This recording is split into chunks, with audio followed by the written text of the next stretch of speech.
Hello and welcome to Fighting Through Writing, a journey into the wild and wonderful world of competitive fiction. My name is Paul, I'm a copywriter, I'm a creative and brand manager, I'm an unpublished author, and if this is your first time here, same. This is the first episode in what I'm hoping is going to be a year-long series, letting you follow me through an entire competitive writing calendar. Everything from receiving assignments, the process of plotting and putting together a story, to submitting it and reacting to the results as they come in. It's a hybrid of a year in the life / commentary kind of vlog. Now, I wanted to start this channel for a few reasons.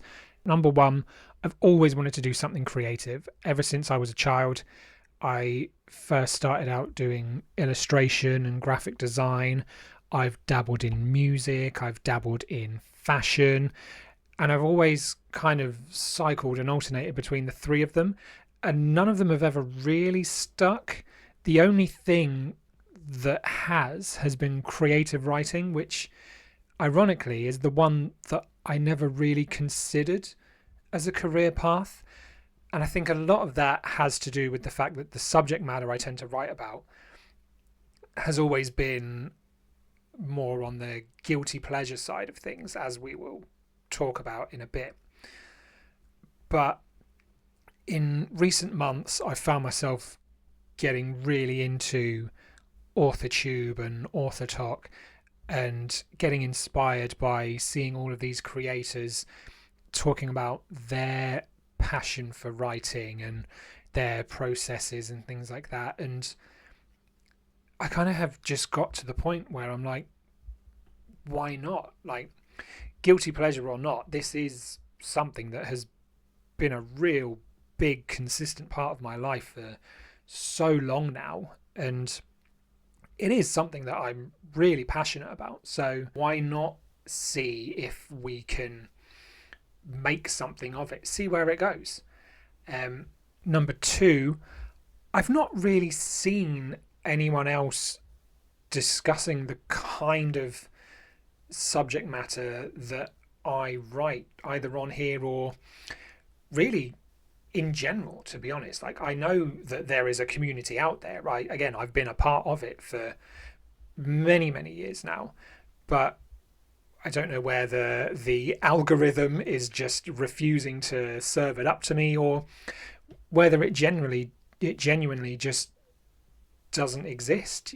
So again, I thought, if I'm passionate about this and I want to see people talking about this, then surely there must be other people within that space and within that community that also want that and are looking for that. So number three, just from a personal point of view, I thought it would be really interesting to get an insight into my own creative process.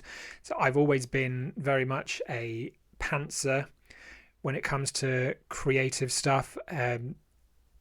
If you are studying or have studied anything creative, you'll know that there's always this demand where you need to show your working and show your process and how this thing you've created has developed over time.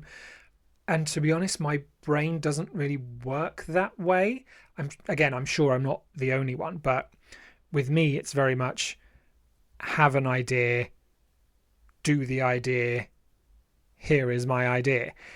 There's not really a lot of in between. And I'm also, even with writing now, I'm never really someone who looks back. So I will come up with a story, write the story, submit the story, and then that's it. I very rarely will go back and reread things that I've written. So I just thought, with having this channel, it would be good for me to see how far I've come in the course of a year, but also just to be able to look back and say, here is this thing I did. Wasn't that cool? So, all that being said, what is competitive fiction writing? Well, There's the classic side that sees you take a short story or a work of flash fiction, maybe even a novel, and submit it to a competition in the hopes of winning a prize. And there's another side, a side that is maybe a little more niche, but arguably is way more intense.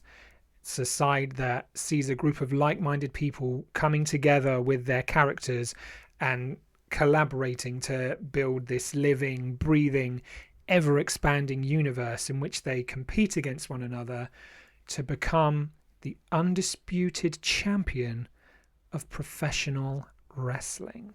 Now, I first got into pro wrestling, like a lot of people my age did, in the late 90s, early noughties, in the heyday of the so-called Attitude Era.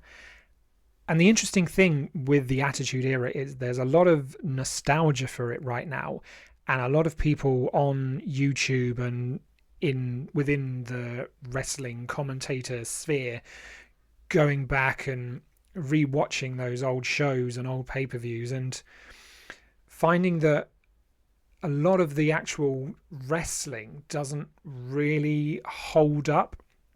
Certainly, from a technical standpoint, it's nowhere near as good as the stuff that is available nowadays. But to paraphrase an amazing YouTube video by Max Landis, wrestling isn't really about the wrestling. Like, obviously, that's the meat and potatoes, and that's what you watch it for. But if you think about your favorite matches and your favorite shows and your favorite wrestlers, the thing that really elevates them and makes them stand out and still resonate with you is the storylines surrounding them. It is the soap opera, it's the drama. The reason why The Rock and Stone Cold Steve Austin is still heralded as such a great rivalry is because of the stories that they told. The reason why Bayley versus Sasha Banks at TakeOver Brooklyn is regarded as one of the greatest women's matches of all time is because of the storyline surrounding it. Same for CM Punk versus John Cena at Money in the Bank. Same for everything that's been going on with Roman Reigns and the Bloodline over the last few years. It's the storylines that really bring these characters out and really get you invested and really, as I say, make those things resonate with you so many years later. So, as I say, I got into it back in the late 90s, early 2000s. And when I was at college, I remember one of my friends talking to me about how he was setting up something called an eFed, which was essentially a website where you would take on the role of a particular wrestler and you would write your own promos or monologues in the style and in the voice of that wrestler, would compete against other people doing the same, and whoever's story was deemed to be the most compelling and the most captivating would win. And I thought that was really cool. Now, obviously, I'm sure you will be surprised to look at me sitting here right now, but I was never going to be a professional wrestler. I think my career extended to a handful of matches in my friend's back garden, jumping off of his roof onto a pile of mattresses. So, yeah, Kenny Omega, I was not. But with e-fedding, the opportunity to take this thing that I was such a big fan of it and so captivated me and give it my own creative kind of spin, that was really appealing to me.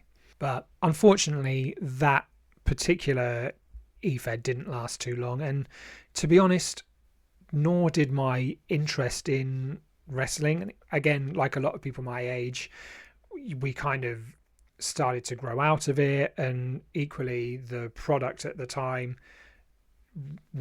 took a bit of a downturn, and a lot of people in general kind of switched off, especially here in the UK, where it is not necessarily as part of the cultural zeitgeist as it is over in the States. But a few years later, when I was at university, I think it was in well, it was in 2007 that I suddenly found myself thinking about it again. And I don't know exactly why. And to be honest, the most newsworthy thing that happened in pro wrestling in 2007 was really not the kind of thing that would draw somebody into it. So for whatever reason, pro wrestling found itself back in my consciousness. And to be honest, it was probably the right kind of time. I was not in a great place mentally for the majority of my time at university. So I think rediscovering this thing that I'd had such a huge amount of passion for really gave me that kind of outlet to sort of process what I was dealing with and just give me that opportunity for a bit of escapism again.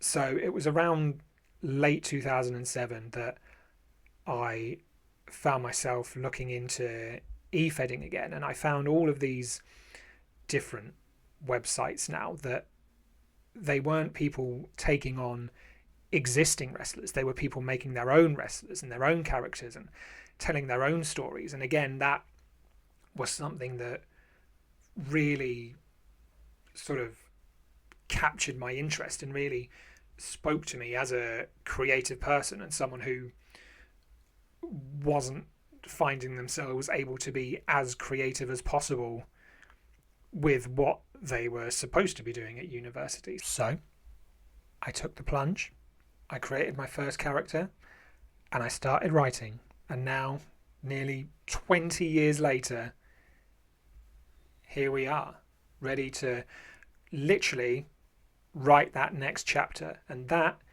is the journey that I want you guys to follow me on. That is the story that I want to tell you. The story of El Pablo. Thank you so much for watching this little preamble. I hope it piqued your interest. I'm very excited to see where this thing goes. In the next video, we will dive a little bit more into our protagonist, El Pablo, and we will start preparations for our first match, our first story of the season. So give this video a like, leave a comment below, hit that subscribe button, and I will see you next time on Fighting Through Writing.